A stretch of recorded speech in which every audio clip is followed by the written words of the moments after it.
What's up, you guys? It's be your boy Scotty and your martial art review on the Real Housewives of Atlanta, season 8. I want to say it's episode 12. What's going on, y'all? I had to watch this episode twice because let me just tell you, the season started off. It started off a little bit good, you know what I'm saying? It started off good, but then, once you get to the middle of each season of the Housewives of Atlanta, they throw all this damn what I want to call it. They throw all this damn filler shit at you, and then the shit gets boring. And I honestly can tell you that this episode was just like fucking Nyquil to me. That shit had me drowsy as a motherfucker, and I fell asleep on it. So I had to watch it again, and I only got like 5 notes, and I really believe that this is why at this point that Nene was brought in just to amp up this shit, because this shit is moving slow and it's putting me to sleep. The last few episodes have put me to sleep, literally. So let's talk about it. It ain't really much to talk about, but I'm just gonna take what I took, the 5 notes that I got. I'm just gonna do what I do with them. You know what I'm saying? So let's just get to it. Let me just start off with Phaedra talking about the divorce.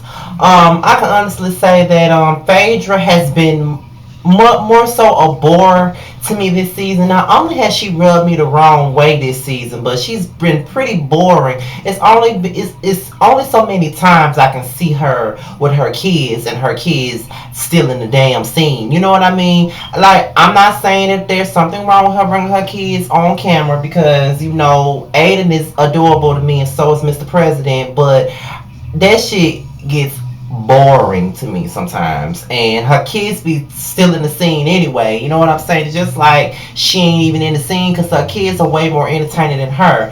But it is what it is. She says that she doesn't want to bring her kids to a facility, a bunch of child molesters and everything like that. And honestly, I understand she don't want to bring her kid around that type of environment, and who are we to say that she need to? But my whole thing with Phaedra is this right here. I don't like her grandstanding attitude regarding the situation at hand with Apollo. And my thing is, you already knew what you were getting yourself involved with, getting yourself into when you got involved with Apollo. When you decided to marry Apollo, when you decided to have kids with Apollo, you already knew what type of man he was. So I don't understand why you're trying to make it seem like you're this big victim when you're not. You knew what your steps were, and you knew what steps would be ordered if you fucked around with this man, married him, and had kids. Now you're in a position where you are a single fucking mother. And you know what I mean? It is what it is. I'm not trying to knock you, but I just don't like this victimized mentality that you have regarding the situation. It's really not needed. She wants to proceed with the divorce, and I think that this is something that she wants more so than Apollo, or Apollo wants it more so than her, or both of them just don't want to deal with each other no more. And if both of them don't want to deal with each other no more, then that's just what it is. When he gets out in probably 7 years, you know what I'm saying? They ain't got to deal with each other unless it has something to do with the kids. So, but I just want Phaedra to just keep it real for once and stop trying to give this Southern Belle shit. You not perfect, nobody else is, and I just really want to see a real side of Phaedra for once instead of this rehearsed Southern Belle mess that she be trying to give off. Cause that's why I didn't like her at the beginning of her run on the Housewives of Atlanta, because I felt like she was too rehearsed as a Southern Belle when that's something that she's not. Like, just keep it real for once, and maybe I gain more respect for you. Let me talk about Candy and Todd. They've been, they are late at getting the things that they need regarding the baby, as far as, the nursery stuff and everything like that. And she's close to having the baby at this point of the show. And let me just tell y'all something. Todd is pretty much unlikable to me this season. I don't like anything about Todd this season. And I was Team Todd. Fuck Mama Joyce, Team Todd. Todd is a good man. Todd is this, Todd is that. But he is a short bitch. That's exactly what the fuck he is, and I'm just not feeling him. You know what I mean? Like, he's bitch made to me right now. He's trying to drum up the storyline with Phaedra about some money that he was owed, which he deserved to have it. But then when it come down to Candy, it's like he really don't give a fuck about her being pregnant with his child. He really don't give a fuck. He don't want to help her do shit. He want her to just be a barefooted pregnant lady doing everything by herself. Todd don't want to do shit, and he just annoyed me this whole fucking episode when he was sitting up there saying, well, I don't want to be on diaper duty at this time, and I don't want to do, like, what the fuck do you want to do? And then you talking about you don't want no nannies and shit. Like, what the fuck do you want to do, Todd? Because it just seems like you don't want to do shit. You just want Candy to have her baby, and you want Candy to do every motherfucking thing, and that's just not the way the motherfucking world turns, Todd. You got to do something. As a dad, you have to do something. Everything should be on Candy. And I don't see how Candy don't see the selfishness that he displays, because that's exactly what he displayed. A nigga that's fucking selfish. He done got married to your ass, and now he want to be a selfish ass bitch, and I ain't feeling it, and I ain't featuring it, I ain't liking it. That's just what it is. I'm just not feeling it. It's like he don't even care. And then they had that parenting class, and it's like he thinking that he knows everything, and he really don't know what the fuck he getting himself into. You didn't know your daughter when she was born. You didn't know her till she was older. So stop. Like, ugh. Grow up. And fucking literally. So Portia gets news from Swan. When she first started, they didn't have many affiliates, but because of her popularity on Dish Network, they finally got a lot of more affiliates to the table. And I can honestly say that Portia has really taken the Real Housewives of Atlanta vehicle and did what it did with. You know what I'm saying? She's at the Emmys on the red carpet. She's doing everything, and I feel like that's what the rest of the girls should be doing. Candy took that vehicle and did what she supposed to do. Got a lot of businesses out of it. Nene did the same thing, and Cynthia's doing it now with her eyewear, and I see Portia's doing it with her, with this media job she got. I just want Kenya and Sheree to do more with it. Kenya did get to be on Celebrity Apprentice. She did get to film a pilot for Like Toro's On, and I think that's a start for her. And now she got her more hair care line.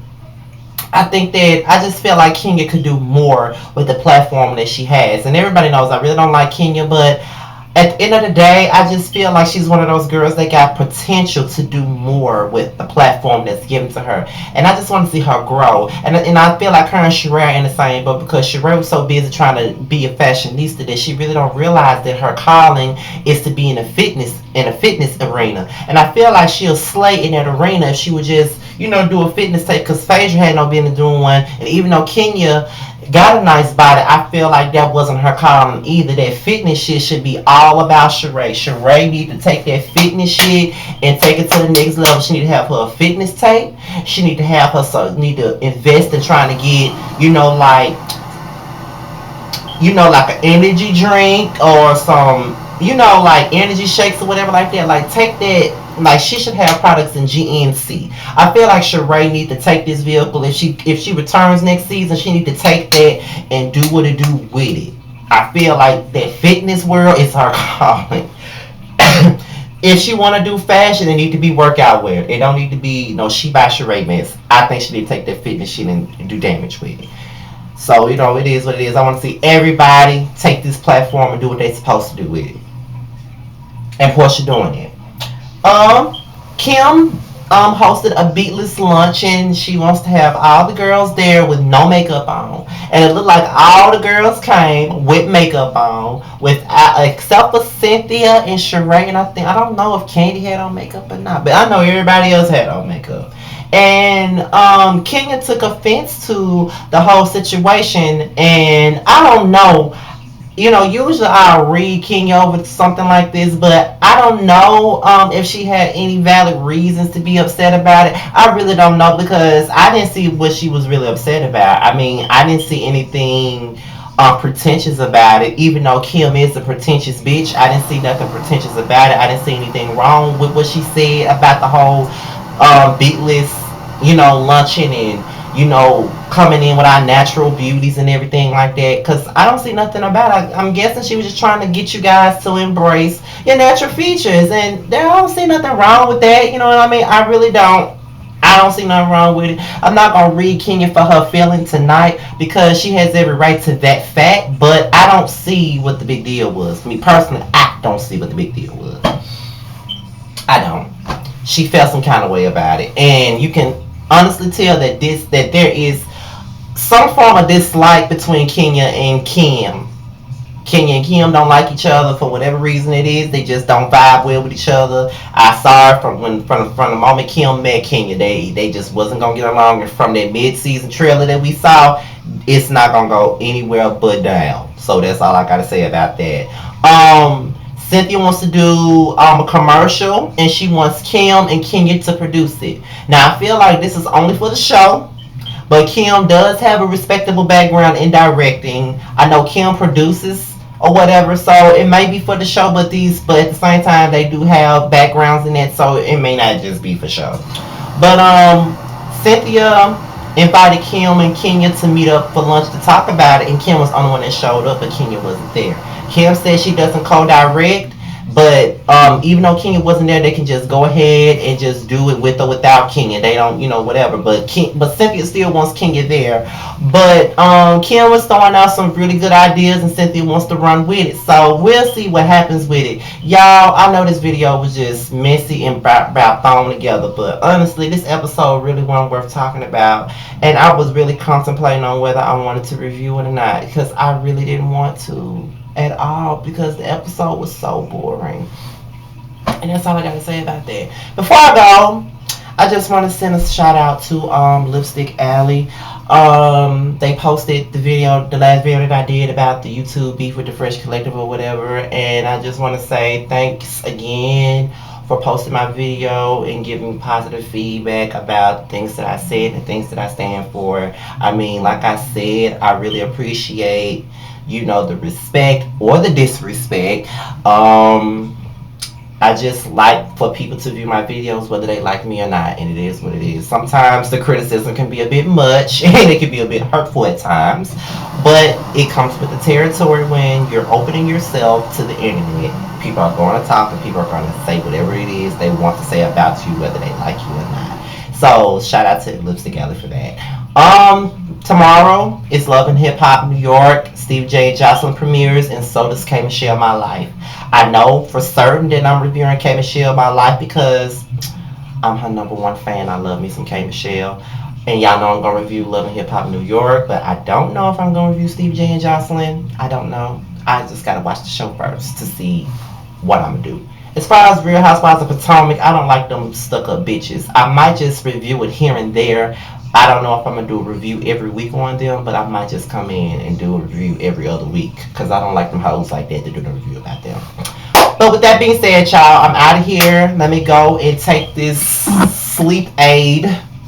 Yes, it is the knockoff brand. Let me take that so I can take my ass to bed because I got to be at work at 7:15 in the motherfucking morning. And what time is it? It's like 12:09 right now. So let me get myself ready for work and I'm out of here, y'all. Till next time, peace. Have a good one.